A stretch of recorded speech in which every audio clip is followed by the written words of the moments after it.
India can defeat Pakistan in 7 to 10 days, claims Modi. Indian Prime Minister Narendra Modi in a speech to military personnel issued a fresh warning and claimed that India is now capable of making Pakistan bite the dust in less than 10 days in any new war with its arch-rival. Pakistan has already lost 3 wars. Our armed forces will not take more than 7 to 10 days to make Pakistan bite the dust, PM Modi said. Wearing a maroon National Cadet Corps baseball cap at the event in the capital, the Prime Minister said India's new prowess was thanks to what he called youthful thinking. He said that India's surgical strike in 2016 and airstrike on a terror camp in Balakot last year were evidence of this. This is youthful thinking. We carry out surgical strikes and take on terrorists in their homes, PM Modi said.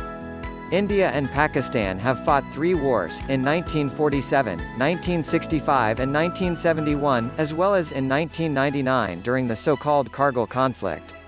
PM Modi said Pakistan continues to wage a proxy war against India by backing terrorists in Kashmir.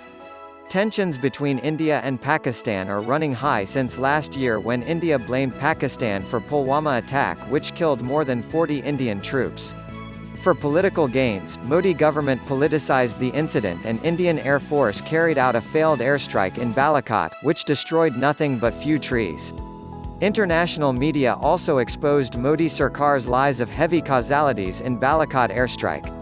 On very next day, on February 27, 2019, in a tit-for-tat airstrike, Pakistan retaliated, causing an Indian warplane to be shot down and its pilot, Inhanandan Varthaman, to be taken prisoner by the Pakistan military before being returned on March 1. The fresh escalation between two countries witnessed after India revoked Article 370 and 35A of Indian Constitution which granted special status to Kashmir.